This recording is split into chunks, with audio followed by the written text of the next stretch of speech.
오늘도 사연 부스를 방문해 주셔서 감사합니다. 낯선 사람이 가족의 빈자리를 파고들 때 그 틈은 사랑인지 불안인지 언뜻 구분이 되지 않습니다. 마음 약한 노부모를 믿고 맡겼던 간병인이 어느새 우리 관계의 안방까지 차지해버린다면 우리는 무엇을 지켜야 하고 또 무엇을 의심해야 할까요? 오늘 사연은 그 물음표에서 시작됩니다. 칠순을 훌쩍 넘긴 박종태는 자식을 남서울에 둔 채 경북 산골마을의 오래된 한옥에서 홀로 살았다. 아내를 떠나보낸 지 10년, 물길 같은 세월 속에서도 그는 매일 새벽 장독대 뚜껑을 여는 것으로 하루를 여는 소박한 노인이었다. 그의 유일한 피부치인 딸 박은지는 광고대 행사 팀장이라는 직함 속에 파묻혀 일주일에 한 번 전화만 겨우 걸어올 정도로 바빴다. 정확히 그 무렵 종태의 무릎 관절염이 심해져 병원에 입퇴원을 반복했는데 의사는 연골이 거의 다 닳았다며 재활치료와 일상 보조가 필수라고 못 박았다. 은지는 매번 병실 침대 곁에서 죄책감이 부풀어 올랐다. 하지만 현실은 냉정했다. 지방 근무를 돌며 대안을 찾던 그는 결국 요양보호사 파견센터에 전화를 걸었다. 며칠 뒤 다른 환자 보호자에게도 평이 좋다는 이서진이라는 간병인이 종태의 집 문을 두드렸다. 갸름한 얼굴에 흰 가운 대신 편안한 니트 티셔츠를 입은 그녀는 자신의 손등을 조용히 종태에게 내밀며 어르신, 저는 서진이에요.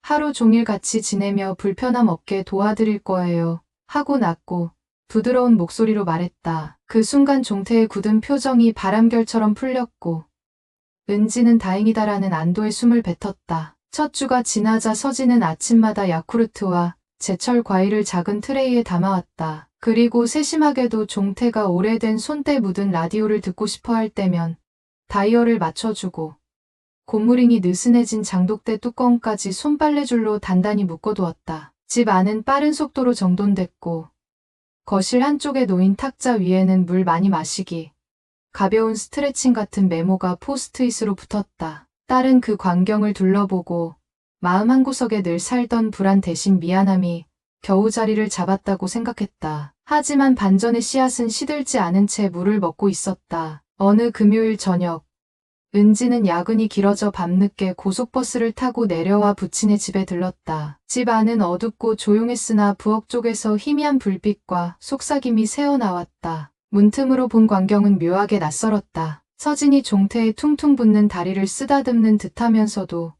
그의 손목에 팔찌 하나를 채워주고 있었다. 은지가 불을 켜자 두 사람의 시선이 한순간 얼어붙었다. 아빠, 이 시간에 뭐 하는 거야? 나는 딸의 다급한 물음에 종태는 쑥스러운 듯 미소를 흘리며 서진 씨가 내 건강 팔찌를 선물해 줬다. 자석이 들어있다네라며 아이처럼 자랑했다. 은지는 그 투박한 은색 팔찌가 시장통 구석에서 팔법한 싸구려라는 것을 한눈에 알아보았지만 종태는 반짝이는 눈으로 서진을 바라보며 마음이 예쁜 사람이야라고 두둔했다. 서진은 살짝 고개를 숙이며 어르신 기운 차리시라고 작은 선물 드린 거예요라고 말했다. 그날 밤 딸은 거실 소파에 누워 뒤척이다가 간병인이라는 두 글자를 천장에 대고 삼켜야 했다. 다음 주 월요일 은지가 회사에 복귀해 정신없이 회의를 이어가고 있을 때 휴대폰 알림이 연달아 울렸다. 농협 계좌에서 하루에 서너 번씩 100만 원 안팎이 인출되었다는 문자가 도착한 것이다. 은지는 혈액이 거꾸로 흐르는 듯한 공포를 깨물며 부친에게 전화를 걸었다. 아버지, 계좌에서 돈 빼셨어요? 왜 한 번에 이렇게 많이? 종태는 다소 화난 목소리로 내가 바빠서 못 오니 내가 필요한 걸 쓰는 거야. 서진이가 병원비랑 열 치료기기를 알아보다가 카드가 안 된다고 해서 현금이 필요했다라고 답했다. 은지는 회사 복도 창가에 몸을 숨긴 채 뜨거운 숨을 삼켰다. 열 치료기기. 현금만. 무릎이 아픈 분이 다단계 약속 장소라도 따라 나선 건가.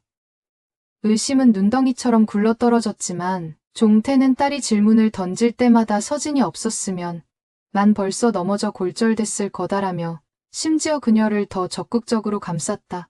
불길함을 견디다 못한 은지는 주말에 센터 담당자에게 전화를 걸어 간병인 이력 확인을 요청했다. 담당자는 서류상 문제가 없고 최근 갱신된 건강검진표도 정상이라며 오히려 성실하단 평이 많다라고 덧붙였다. 자료를 이메일로 받아보니 연락처와 주소지가 군데군데 가려진 채 단순 경력만 기재돼 있었다.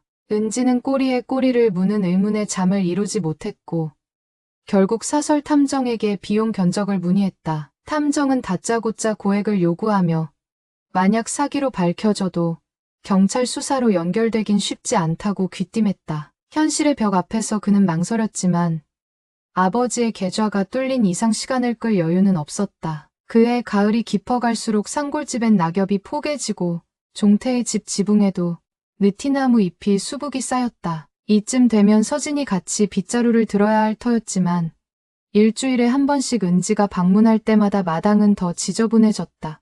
딸이 왜 요즘은 청소가 안 돼 있죠?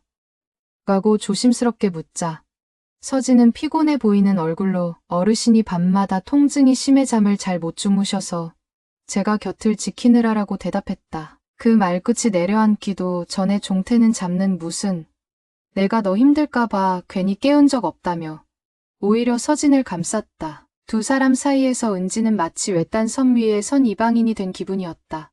이후 집으로 내려가던 고속버스 창밖에 펼쳐진 들녘은 푸석했지만 은지의 마음은 그보다 더 메말라 있었다. 피부치를 지키려는 본능과 그 피부치에게 거절당한 자식의 슬픔이 교차하며 가을 하늘에 길게 먹구름을 드리웠다. 그리고 며칠 뒤 결정적인 사건이 벌어졌다. 사무실에서 발열 패치를 정리하던 은지는 당장 집으로 와달라 는 동네 파출소장의 전화를 받았다. 달려가 보니 경찰서 복도에 초췌한 아버지와 쪽지 하나를 손에 쥔 서진이 서 있었다. 노인은 파출소장에게 다짜고짜 우리 서진이 쌍심 지켜고 잡아온 사람이 누굽니까? 라며 호통쳤고 관할 경찰은 전단지 돌리며 건강 팔찌를 팔던 불법 판매 행위로 서진을 임시구금했다가 풀어준 상황이라고 설명했다. 아버지는 경찰관 앞에서도 서진의 손을 감싸며 그녀를 변호했다. 속이 까맣게 타들어가는 은지는 사기꾼을 옹호하는 부친의 모습을 처음으로 목격하며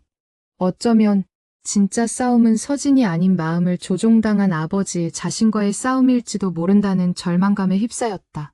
이 순간 갈등은 더 이상 여느 가족 간 경제 분쟁이 아니었다. 외로움과 의존, 그리고 노년의 자존심이 뒤엉켜 만들어낸 깊은 심연이었다. 그 심연 앞에서 은지는 결국 양손에 새카맣게 젖은 빗물 같은 눈물을 쥔 채 조용히 다음 길을 생각해야 했다. 버스 터미널 구석에 앉아있던 그는 폴더폰을 열어 어머니가 떠나던 날 끝까지 힘내라며 남긴 음성 메시지를 다시 들었다. 세상살이 아무리 힘들어도 내 마음이 다치지 않게만 살아라. 그 말이 이상하게도 귀를 때리며 아버지를 향한 사랑과 실망, 그리고 손 쓸 수 없는 두려움까지 한꺼번에 밀려왔다. 은지는 눈가를 문지르며 다짐했다. 어쩌면 지금까지 아버지를 지켜줄 수 있는 건 자신뿐일지도 모른다. 그렇다면 누군가의 달콤한 목소리보다 더 크게, 더 단단하게 아버지의 곁을 지켜야 한다고. 그리고 그 순간부터 두 사람 사이에 침투한 거짓의 끈을 손수 끊어내겠다고. 토요일 새벽, 은지는 여느 때처럼 부산한 사무실 책상을 뒤로 한 채 첫 차를 타고 아버지 집으로 내려갔다. 창문에 맺힌 이슬방울이 흔들릴 때마다 마음속 불안이 커졌다. 현관문을 열자 만면에 웃음을 띤 서진이 먼저 반겼다. 어서 오셨어요. 어르신께서 기다리셨어요. 라는 인사가 소음처럼 귀를 때렸지만 은지는 억지로 미소를 걸었다.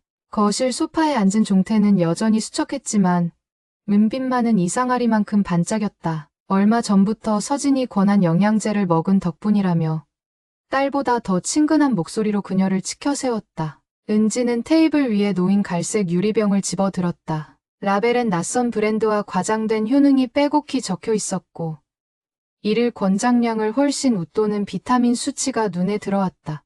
이거 의사랑 상의하셨어요? 은지가 조심스레 묻자 아버지는 울컥한 얼굴로 서진이가 건강관리사 자격증도 있다. 내가 모르는 걸 왜 자꾸 묻느냐고 목소리를 높였다. 순간 공기가 퉁기듯 팽팽해졌고 서진은 곧장 은지 쪽으로 몸을 돌려 미안해요. 제가 설명을 덜 드렸네요. 하며 태연한 미소를 지었다. 딸은 가슴 깊이 솟는 위화감을 느끼며 싱크대로 걸음을 옮겼다. 설거지통 안엔 전날 먹다 남은 통조림 죽통이 여러 개 쌓여 있었는데 그 안쪽에서 고기 국물과 약효 스티커가 뒤섞여 미끈거렸다. 은지는 장갑도 끼지 않은 채 그 통들을 치우며 천천히 생각을 정리했다. 아버지는 그의 노후 자금 중 상당액을 이미 인출했는데 서진이 진짜 간병인이라면 왜 이렇게 자주 고액 현금을 요구할까? 그날 오후 은지는 동네 농협을 찾아가 통장 사본을 발급받았다. 잔고에는 여전히 여유가 있었지만 6개월 전부터 서폭스, 힐스프링 같은 생전 처음 보는 상으로 수십 번 이체된 기록이 찍혀 있었다.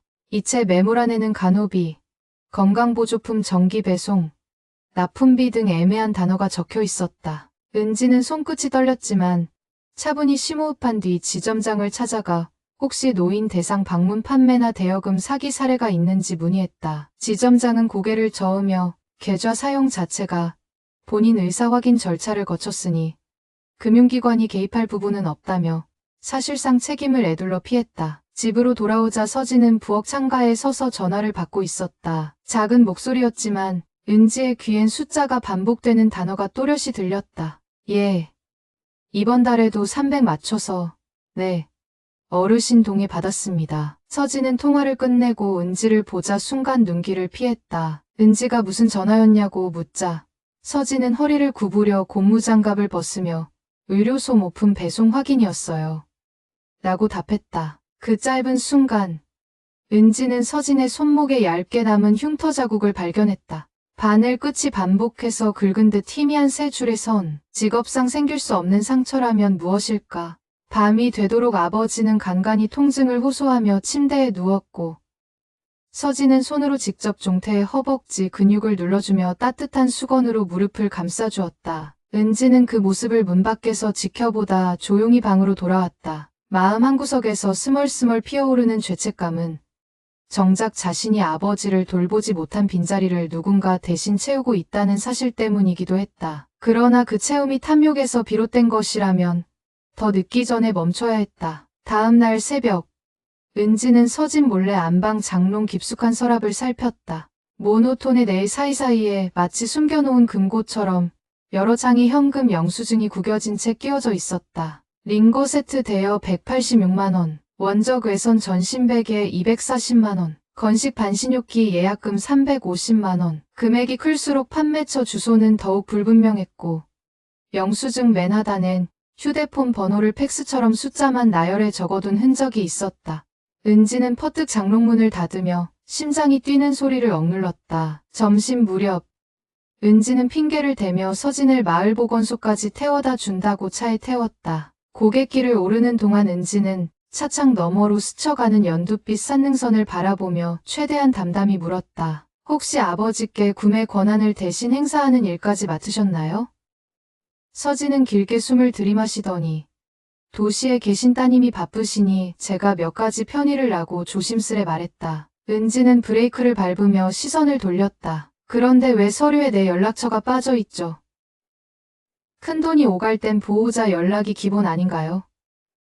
서진은 잠시 말을 잇지 못하다가 음성을 낮췄다. 사실 어르신께서 직접 요청하셨어요. 딸에게 부담 주지 말라고. 저는 그 부탁을 거절할 수 없었어요. 그 말은 달콤하면서도 서늘했다. 은지는 차 안의 공기가 젖은 천처럼 무겁게 내려앉는 듯 느껴졌다. 보건소 앞에 도착하자 서진은 서류 가방을 챙겨 차 문을 열었다. 문이 닫히기도 전 은지는 운전대를 움켜쥐고 가쁜 숨을 토해냈다. 돌아오는 길 그는 서울에 있는 단짝 대학 동기 진아에게 전화를 걸어 자초지종을 털어놓았다. 진아는 사회복지 공무원으로 다양한 복지 사기 사례를 봐온 터라 자료만 모아두면 나중에 법적으로 조치를 취할 수 있다고 조언했다. 하지만 지나친 성급한 대치가 오히려 아버지 마음을 더 단단히 닫게 할 수 있으니 증거를 확보해 두면서도 감정적으로 다그치진 말라 덧붙였다. 일요일 밤 집 안에 쓸쓸히 울려 퍼지는 라디오 주파수 잡음 사이로 종태의 웃음소리가 새어나왔다.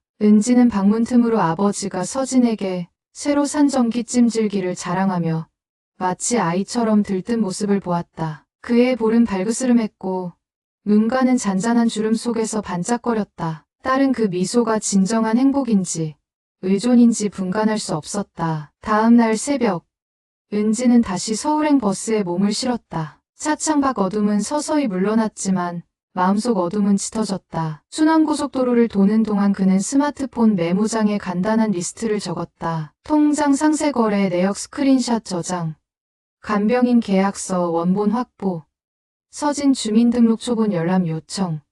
마을 이장 및 이웃 증언 녹취 준비. 작은 글자가 늘어날수록 두 눈은 충혈됐지만 손가락 끝은 더욱 단단히 화면을 눌렀다. 아버지를 사랑한다는 이유로 침묵한다면 그것은 사랑이 아니라 방관이라는 사실을 그는 깨닫고 있었다. 그리고 그 깨달음이 바로 갈등의 시작이었다.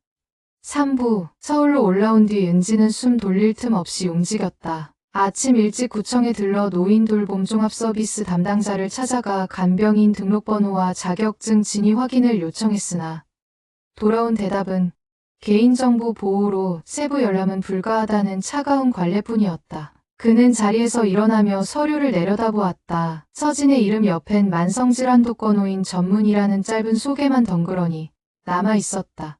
은지는 서류를 접어 가방에 넣고 바로 은행으로 향했다. 직원의 협조로 지난 3개월치 계좌 상세 내역을 받아든 그는 항목별 메모를 달기 시작했다. 거래 일자를 클릭할 때마다 힐스프링, 서폭스라는 낯선 업체가 꼭 같은 시간대에 반복적으로 찍혀 있었고 신권 인출이 있는 날엔 어김없이 같은 상호로 거액이 입금된 기록이 따라붙었다. 눈가가 뜨거워졌다. 숫자들은 차갑지만 그 숫자가 빼앗아간 아버지의 마음은 뜨겁게 타오르고 있었다. 그날 저녁 회사 야근 후 귀가한 그는 늦은 시간에도 불이 꺼지지 않은 동네 경찰서 문을 밀었다. 은지는 담당 경찰에게 노인 금융피해 상담을 요청하며 구매 영수증과 계좌 내역을 한꺼번에 꺼냈다. 경찰은 자료를 훑어보더니 불법 방문 판매 가능성이 높지만 당사자 의사에 반해 강제 조사하기 어렵다며 명확한 범죄 행위 증명이 필요하다고 했다. 마침 옆자리에서 서류를 정리하던 젊은 순경이 작게 귀띔했다. 어르신 명의 휴대폰이 서진 씨 명의와 예상치 못한 위치에서 동시에 잡히면 동선 맞추기 쉽다. 위치 추적 동의만 받으면 기록 뽑아드리겠다. 은지는 그 말에 작은 희망을 붙잡았다. 며칠 뒤 그는 파출소장이 보낸 위치 기록 출력을 들고 고속터미널로 향했다. 지도 위 빨간 점들은 12월 중순의 어느 날 옥천, 대전, 여수까지 찍혀 있었다. 도착지를 살펴보니 힐스프링 헬스케어, 효성건강 플라자 같은 상호와 일치했고 심지어 같은 날 오후에는 실버드림 세미나장 주소도 찍혀 있었다. 종태의 휴대폰 위치는 그 기간 내내 산골집 반경 500m를 벗어난 적이 없는데 서진의 휴대폰이 남쪽 지방 행사장을 들락날락했던 것이다. 그는 손가락 끝으로 출력물 귀퉁이를 구기다가 멈췄다. 아버지가 고액 현금을 건넨 바로 그 시간대 서진은 다른 노인 대상 건강용품 설명회 무대에 서 있었던 셈이다. 주말 새벽 은지는 다시 산골집으로 향했다. 칼바람 속의 문을 여니 집 안에는 생강차 향 대신 낯선 화학약품 냄새가 돌았다. 거실 한복판에는 포장도 뜯지 않은 커다란 전신찜질기가 놓여 있었고 구석에는 신문지로 감싼 커다란 상자가 3개나 더 쌓여 있었다. 상자 겉면엔 스위스 프리미엄 의료기기, 이달 한정 행사품이라는 눈부신 문구와 함께 한자로 된 외국 주소가 적혀 있었다. 딸의 얼굴이 굳어가는 사이 종태는 반갑게 손을 흔들며 말했다. 서진이가 이번엔 정말 좋은 기계를 구해왔어. 어깨까지 따뜻이 데워주니 밤새도 잠이 솔솔 오더구나. 그는 전원 버튼을 직접 눌러보며 새 장난감을 자랑하는 어린아이처럼 들떠 있었다. 은지는 억지 미소를 지으며 작동법을 묻는 척 기계를 살폈다. 바코드엔 정품 인증 스티커 대신 흐릿한 QR코드만 붙어 있었고 설명서는 한국어가 아닌 조잡한 번역 중국어였다. 점심 무렵 서진이 외투에 눈발을 털며 들어왔다. 은지는 커피를 내리며 조용히 말을 꺼냈다. 어제 대전까지 다녀오셨다죠. 질병관리공단 위치 기록에 다 찍혔어요. 말끝을 흐리는 대신 그는 서류를 테이블 위에 놓았다. 서진은 얼굴 근육이 잠시 경직됐으나 곧 연민 어린 표정을 지었다. 현장 교육을 받은 건 맞아요. 어르신께 더 나은 서비스를 드리려면 신제품 기능을 알아야 해서요. 은지는 고개를 저었다. 그 교육이 다단계 판매장이란 건 이미 확인했습니다. 서진의 눈동자가 미세하게 떨렸다. 그는 바로 이어서 말했다. 게다가 아버지 통장에서 빠져나간 돈이 오늘까지 5천만 원입니다. 서진 씨, 이게 간병 범위를 벗어난 행동이라는 걸 알고 있죠? 그때 방문이 열리며 종태가 지팡이를 짚고 나왔다. 어지럽게 포개진 서류와 두 사람의 대치가 한눈에 들어오자 그는 무겁게 입을 열었다. 은지야, 그만해라. 서진이는 나를 돌보느라 밤새워 고생했다. 돈 좀 쓰면 어떠냐. 은지는 떨리는 목소리로 말했지만 의식적으로 울음을 삼켰다. 아버지, 우리 소중한 돈이에요. 잘못 쓰이면 치료도 못 받아요. 종태는 딸에게서 시선을 돌리고 서진에게 다정히 미소 지었다. 서진아, 괜찮으니 방으로 들어가 있어. 은지는 아버지 팔을 잡았지만 종태는 손을 거칠게 뿌리쳤다. 나만 믿고 맡겨둔 딸이 왜 이렇게 못 믿어하나. 잠시 후 거실에는 깊이 가라앉은 정적이 내려앉았다. 아버지는 소파에 앉아 숨을 골랐고 딸은 떨리는 손으로 휴대폰 녹음 버튼을 눌렀다. 서진이 방으로 들어간 틈을 타 그는 조심스레 아버지 앞에 무릎을 꿇었다. 아버지, 제가 당신을 사랑한다는 건 아시죠? 종태는 흐린 눈빛으로 딸을 바라봤다. 당연히 알지. 그래서 더 미안해. 내가 나 때문에 힘들잖아. 은지는 눈물을 삼키며 이어 말했다. 사랑하기 때문에 위험한 선택을 막아야 해요. 그런 물건, 의사도 모르는 기계 믿고 돈을 다 쓰시면 안 돼요. 아버지 한순간 행복이 나중엔 우리 모두 절망으로 돌아올 수 있어요. 그때 방 문이 살짝 열리며 서진의 그림자가 드리웠다. 은지는 자리에서 일어나 그녀를 바라봤다. 서진 씨, 제발 계약서, 원본과 물건 구매 영수증을 보여주세요. 정식 판매 절차를 밟았다면 숨길 이유가 없잖아요. 서진은 깊은 한숨을 내쉬며 고개를 끄덕였다. 하지만 서류를 챙기러 안방으로 들어간 지 10분이 지나도 모습이 나타나지 않았다. 이상하게 여겨 방문을 밀자 창문이 반쯤 열려 있었고 커튼이 바람에 너울거렸다. 서랍은 비어 있었고 행여나 싶어 붙박이장을 열어보니 그가 지켜본 영수증 뭉치도 사라지고 없었다. 창문 밖 경사로에는 낡은 SUV가 달아나는 붉은 브레이크 등이 번쩍였다. 서진이 떠난 직후 종태는 망연히 난로 앞에 앉아 있었다. 은지는 창문을 닫고 아버지 옆에 조용히 앉았다. 밤바람이 틈새로 들어왔고 아버지 옆 얼굴은 알 수 없는 죄책과 분노, 허탈이 뒤엉켜 있었다. 은지는 부드럽게 아버지 손을 잡았다. 이제부터 서진 씨를 찾는 건 경찰 몫이에요. 우리 현금 흐름 막아두고 전문가에게 건강 상담받아요. 종태는 말없이 고개를 끄덕였지만 눈동자 깊은 곳에는 서진이라는 이름을 부르는 듯한 울림이 잠겨 있었다. 다음 날, 은지는 지자체 노인 돌봄 센터에 보호자 상담을 신청했다. 담당 복지사는 고개를 끄덕이며 노인의 심리적 납치라는 표현을 꺼냈다. 경제적 피해보다 더 큰 문제는 외부 인물이 가족보다 우선 권위를 차지해 노인의 판단을 지배하는 현상이라며 인지 능력이 아직 또렷한 노인일수록 자존심 때문에 피해 사실을 인정하지 않는다고 했다. 상담실 조명 아래서 은지는 처음으로 양손을 꼭 잡고 울었다. 자신이 가족이라는 이름으로 아버지 마음을 지키는 대신 바쁜 일상을 핑계로 물리적 돌봄을 외주화했음을 뼈저리게 깨달은 것이다. 바로 그날 밤,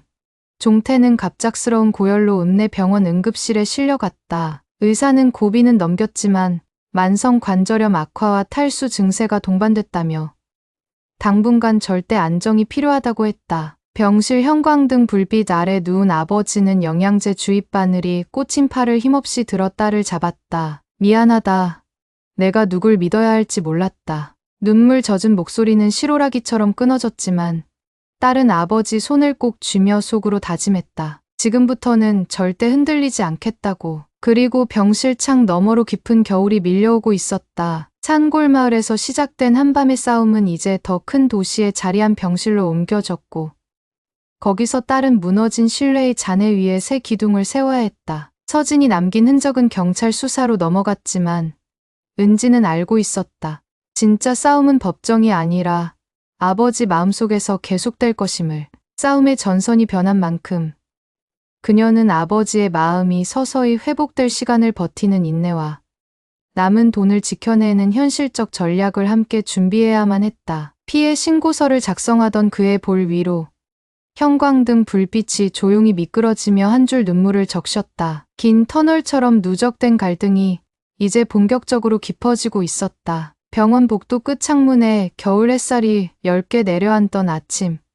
은지는 손등에 꽂힌 링거줄을 바라보다 잠이 든 종태를 지키고 있었다. 전날 밤 급히 응급실을 찾은 뒤로 그는 열에 들떠 흐릿한 의식 속에서 서진의 이름을 연거푸 불렀지만 해가 바뀌어 아침을 맞이한 지금은 침묵만이 병실을 채우고 있었다. 은지는 아버지가 깨어나기 전까지 해야 할 일 목록을 다시 꺼내 보았다. 경찰에 제출할 서류 보강, 간병인 보험 가입 여부 확인, 병원 사회복지사 면담 일정 조율, 그리고 무엇보다 아버지 마음의 빈틈을 채워줄 새로운 돌봄 방안 마련. 종이 위에 검은 잉크가 겹겹이 얹을수록 그는 어느새 자신의 어깨를 짓누르던 습관적 죄책감이 책임감으로 변해가고 있음을 느꼈다. 사회복지사는 오전 회진이 끝난 뒤 병실로 찾아와 중증 환자 전담 요양보호사 제도를 설명했지만 은지는 고개를 저었다. 서진의 얼굴이 떠올라서가 아니라 돌봄이 또다시 외주로만 흘러가는 상황을 경계하고 싶었다. 사회복지사는 고개를 끄덕이며 은지의 결심이 쉬운 선택이 아님을 이해한다 말했다. 은지는 턱끝까지 차오른 눈물을 삼키며 늦게나마 직접 돌보겠다고 답했다. 그날 오후 종태는 열이 조금 내리자 딸을 찾아 눈동자를 돌렸다. 은지는 미소를 지으며 미음과 묽은 수프를 떠먹여 주었다. 그 부드러운 국물이 목을 타고 내려가자 종태는 이제야 딸 얼굴을 똑바로 바라볼 용기를 얻은 듯했다. 열 때문에 두세 단어마다 끊기던 그의 목소리는 미안하다 딸. 믿음이라는 게 이렇게 무서운 줄 몰랐다. 나는 한 줄 고백으로 이어졌다. 은지는 숟가락을 내려놓고 아버지 손등을 두드렸다. 속삭임처럼 짧은 대화였지만 두 사람 사이에 가로놓였던 벽이 처음으로 실금이 가는 소리가 들렸다. 저녁 회전문을 통해 병원을 나서며 은지는 핸드폰을 들어 탐정에게 전화했다. 서진이 도주하며 가져간 서랍 속 서류는 어디로 흘러갔는지, 또 다른 피해자는 없는지 알아봐 달라 부탁했고, 탐정은 며칠 내로 업계 네트워크를 통해 확인해 보겠다 답했다. 전화를 끊자마자 겨울바람이 목덜미를 파고들었지만 그는 두 손을 주머니에 넣지 않았다. 차가운 공기가 손마디를 에어도 그 감각이 스스로를 깨어있게 만들었다. 분노와 두려움에 떠밀리던 마음과 달리 이제는 한 발씩 스스로 내딛는 기분이었다. 다음 날 새벽, 은지는 출근 대신 병원으로 향했다. 소독약 냄새에 익숙해질 즈음 그는 병실 침상 난간에 기대 체어를 기다리는 아버지 옆에서 작은 수첩을 펼쳤다. 거기엔 아버지가 예전부터 하고 싶어 했던 것들을 적어놓은 리스트가 있었다. 낡은 라디오 수리, 텃밭 다시 일구기, 손자 돌잔치 참석 꿈꾸기. 은지는 부드럽게 물었다. 아버지, 몸만 좀 나아지면 리스트 중 제일 하고 싶은 게 뭔지 생각해봐요. 종태는 침묵 끝에 라디오부터 살려야지.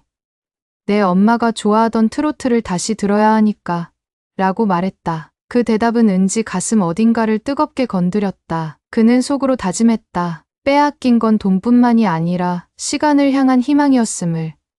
그 희망을 돌려놓는 일이야말로 서진이 남긴 그늘을 몰아내는 첫걸음임을. 퇴근 후 밤늦게 병실을 찾은 은지는 라디오 수리점을 수소문해 가져온 작은 탁상 라디오를 종태 손 가까이에 놓았다. 전원을 켜니 미세한 잡음 끝에 허스키한 가요. DJ 목소리가 흘러나왔다. 종태는 눈을 감은 채 고개를 끄덕이며 고맙다 중얼거렸다. 짧은 선곡 사이 광고가 나오자 은지는 묻지 않고 라디오 음량을 낮췄다. 그 스피커 너머에는 여전히 도시 한복판의 상업적 목소리가 넘실거렸지만 이제 그 소리는 아버지를 유혹하는 달콤한 거짓이 아니라 과거를 추억하게 해주는 배경음이 됐다. 며칠 후 탐정에게서 문자 한 통이 도착했다. 서진이라는 이름이 파견센터 공식 인사기록에는 등록돼 있지만 실제 주소와 연락처는 지난 10여 년간 2번씩 바뀌며 대포 전화기를 사용한 전적이 있고 최근 대전 노인복지센터에서도 고액 건강팔찌 판매를 주도한 혐의로 수배됐다는 내용이었다. 같은 날 경찰서로부터도 연락이 왔다. 서진이 타고 달아난 중고 차량이 남해안 소도시 패창고에서 발견됐고 차 안에서 여러 노인 명의의 건강용품 주문서가 나왔다는 소식이었다. 신고가 잇따라 들어오며 수사가 확대되고 있다는 말에 은지는 잠시 눈을 감았다. 통쾌함보다는 안쓰러움이 앞섰다. 서진이라는 사람도 누군가의 가족이었을 텐데 무엇이 그를 저 길로 이끌었을까. 그러나 그의 연민은 단호함을 흐리게 하진 않았다. 아버지를 지키기 위해선 끝까지 진실을 밝혀야 했다. 병실 창문 너머로 또 다른 밤이 내렸다. 어둠을 뚫고 들어온 도로 가로등 불빛이 침상 위 희끗한 이불을 물들였다. 종태는 잠들지 않고 천장을 바라보고 있었다. 은지가 의자를 끌어다 앉자 그는 낮게 읊조렸다. 사람 마음이라는 게 허전할수록 누군가의 손길을 갈구하게 된다. 딸아, 내가 그 빈틈을 제대로 보지 못해. 내가 고생이 많다. 은지는 고개를 저으며 말했다. 아버지 책임만 아니에요. 저도 바쁘다는 핑계로 마음보다 시간을 더 귀하게 여겼어요. 우리 둘 다 배운 셈이죠.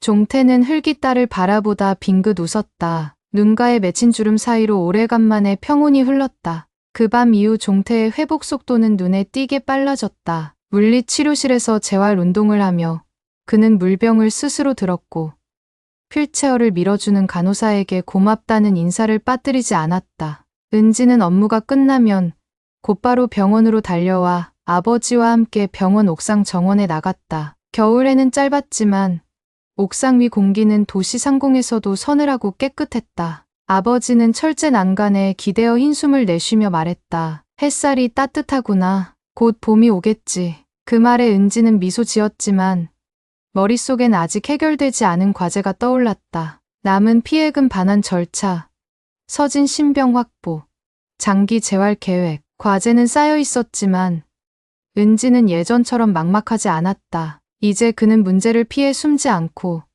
함께 맞설 준비가 된 사람이었으므로 퇴원 전날 밤 종태는 딸을 불러 작은 노트 한 권을 건넸다. 노트 속엔 그의 손글씨로 영수증 내역, 물건 반품 요청 주소, 그리고 서진이 썼다는 낯선 메모들이 빼곡했다. 마지막 장에는 짧은 문장이 적혀 있었다. 믿음은 나눌수록 커지고 의심은 대화로 줄인다. 은지는 노트를 꼭 쥐고 고개를 들었다. 아버지의 눈빛엔 더 이상 속절없는 의존이 아닌 딸과 함께 걸어갈 준비된 의지가 서 있었다. 그 순간 은지는 마음 깊은 곳에서 작은 온기가 피어오르는 걸 느꼈다. 이것이야말로 그들이 되찾아야 할 관계의 본 모습이라고. 퇴원날 아침, 간호사는 휠체어를 밀며 종태와 은지를 엘리베이터 앞까지 배웅했다. 병원 로비를 지나며 종태는 고개를 돌려 병실 방향으로 짧게 눈인사를 보냈다. 그 시선에는 서진을 향한 미련도 자기 연민도 없었다. 대신 회복한 의지와 앞으로 살아갈 날들을 향한 기대가 담겨 있었다. 은지는 아버지 손이 담요 아래서 떨리는 걸 느끼고 살며시 덮어주었다. 돌아가는 고속버스 창가에 앉아 종태는 잠시 졸았다. 은지는 그 옆에서 창밖을 바라보았다. 겨울로는 아직 얼어 있었지만 햇살은 이미 논둑을 녹이고 있었다. 비탈진 언덕 위인 감나무 가지 끝에서 작은 새 한 마리가 날갯짓했다. 그것은 끝이 아니라 변화를 예고하는 몸짓 같았다. 은지는 숨을 깊게 들이쉬었다. 어쩌면 삶이란 이렇게 매 순간 자신을 갱신해 나가는 과정인지도 모른다. 버스가 산골마을 터미널에 도착하자 지난해 가을 낙엽이 수북이 쌓여있던 마당은 눈으로 덮여 있었지만 은지는 삽 대신 작은 빗자루부터 들었다. 아버지는 천천히 집 안을 둘러보며 라디오 자리부터 확인했다. 그리고 낡은 장독대 앞에 서서 빙그레 웃더니 예전처럼 뚜껑을 살포시 열었다. 새벽 공기가 찬 김치를 휘감아 시큼한 향을 퍼뜨렸다. 그는 양손을 비비며 말했다. 자식이 옆에 있으니 된장도 더 깊어지는구나. 은지는 장독대를 닫으며 대답했다. 이제부터는 우리가 같이 지킬 거예요. 서로의 빈틈을, 그리고 우리의 시간을. 그날 밤 차오르는 달빛 아래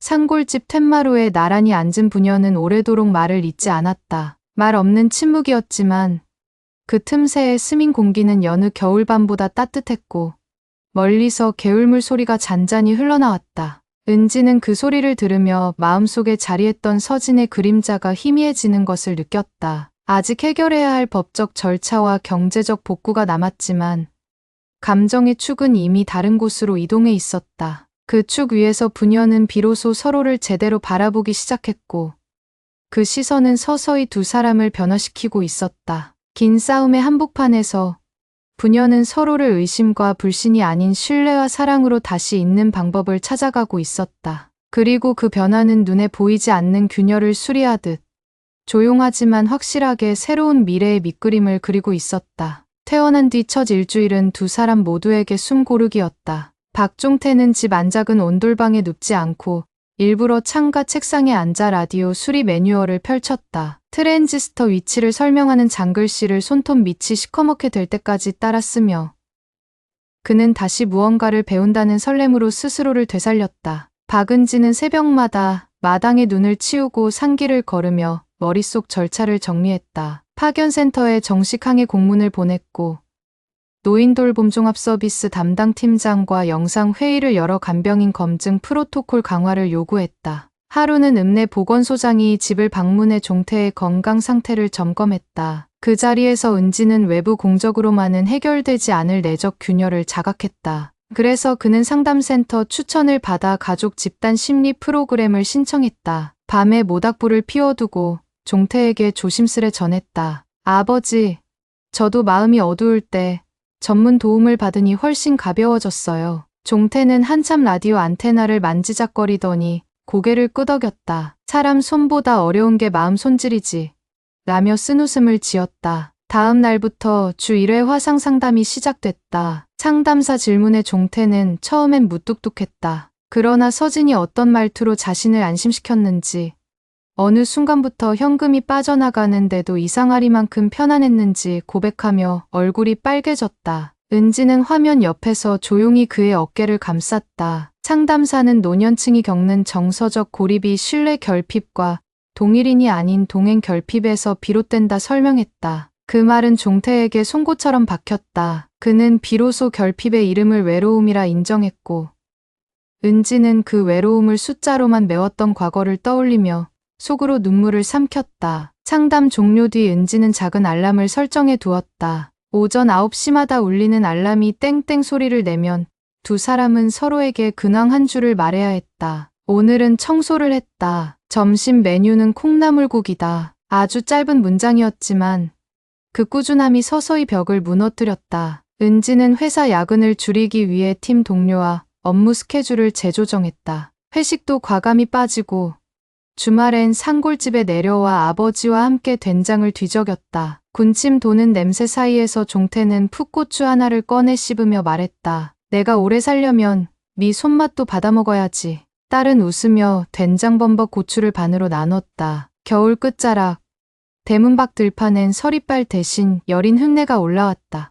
두 사람 사이를 점령했던 침묵이 비로소 녹아내리는 소리였다. 초봄 경찰서 수사은 종태의 진술과 계좌 추적 자료 그리고 탐정이 수집한 피해자 명단을 토대로 빠르게 확대됐다. 담당 형사는 서울 충청전라 일대를 돌며 건강보조기 다단계 설명회를 열던 사설 조직을 추적 중이라 했다. 중추 인물로 지목된 이서진은 가명을 수없이 바꿔가며 고령층을 상대로 고액 성결제를 유도했고 종태 사례가 결정적 단서가 되었다.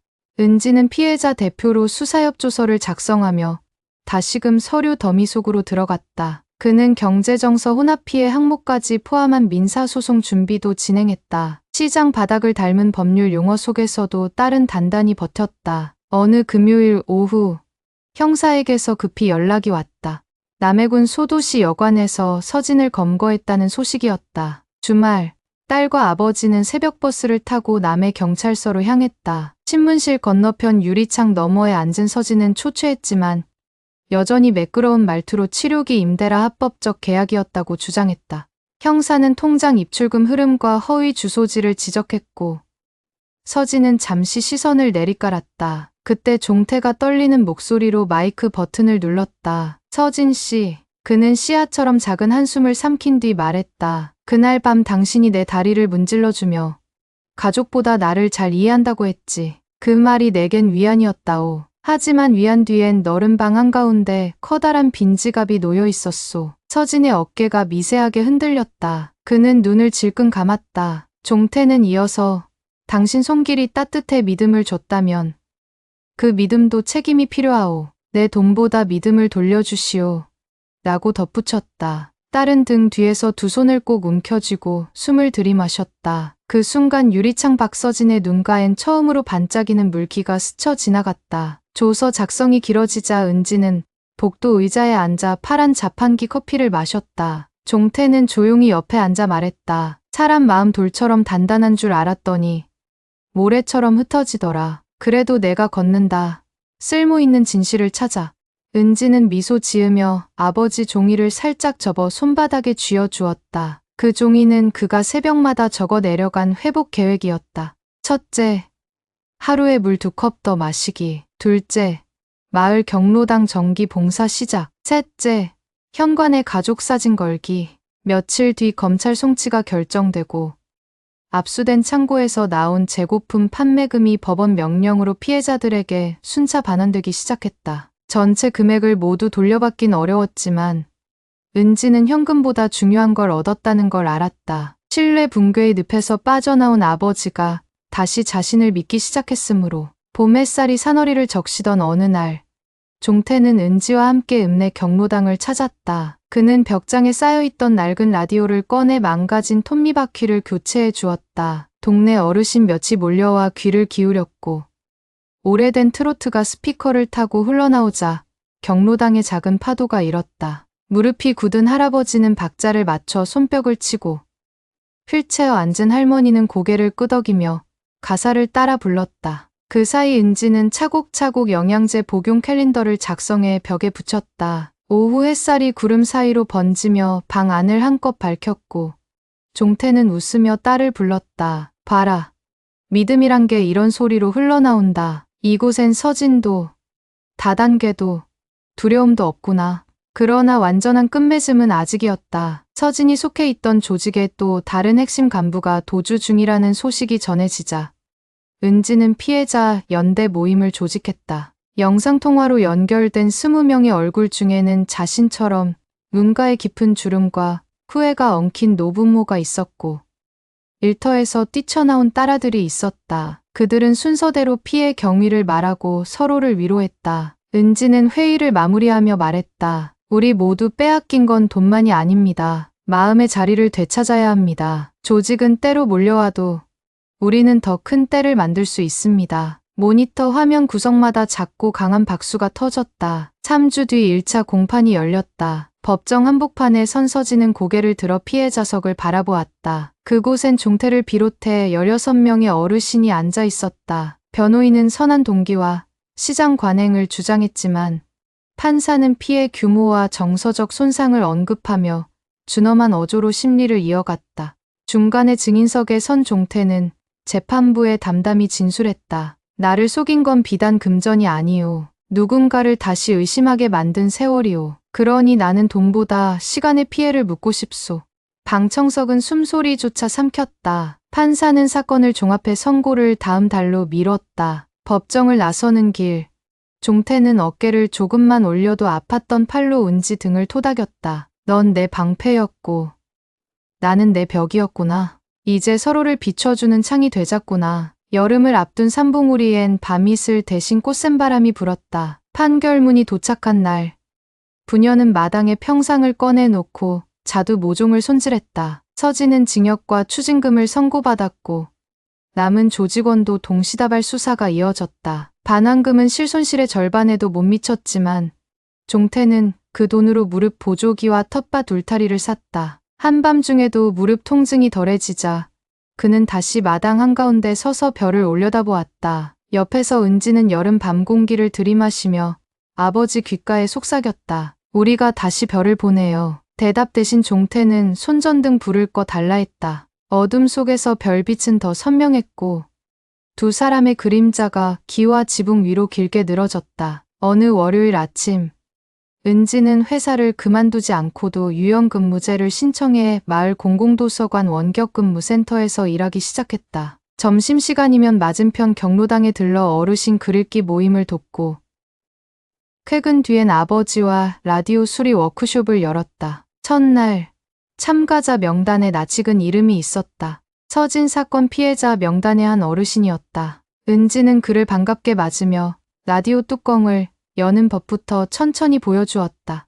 종태는 뒷자리에 앉아 자두 모종 사진을 들려주며 자신의 텃밭 근황을 자랑했다. 수업이 끝난 뒤 어르신들은 차 한 잔을 앞에 두고 웃으며 말했다. 믿음은 자판기 커피보다 쓰지 않아야 한다고. 가을로 접어들 무렵 종태는 텃밭에서 수확한 자두를 바구니에 담아 읍내 보건소와 파출소, 경로당에 돌렸다. 한쪽 귀가 어두운 할머니는 손바닥만 한 자두를 쪼개어 은지에게 건네며 말했다. 내가 우리 노인들 마음 붙잡아 줬다. 종태가 한쪽 눈썹을 치켜 올리며 너희 세대는 속도가 빠르니 믿기 어렵다고 생각했는데 넌 달랐다 하셨다. 딸은 붉은 자두 냄새에 코끝을 묻으며 말했다. 아버지에게 배웠어요. 마음은 빠르게 주고 천천히 깊어지는 법이라고요. 그 겨울 산골집 대청마루에는 오붓한 난로가 들어섰다.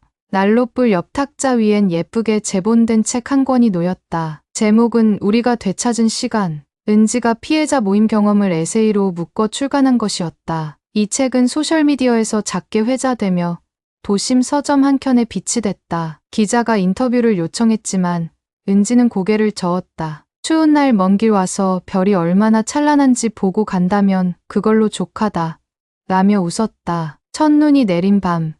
두 사람은 난로에 감자를 굽다가 창밖 소리에 귀를 기울였다. 종태는 탄 감자 껍질을 벗기며 말했다. 내가 넘어지면 내가 내 목소리를 증폭해줬다.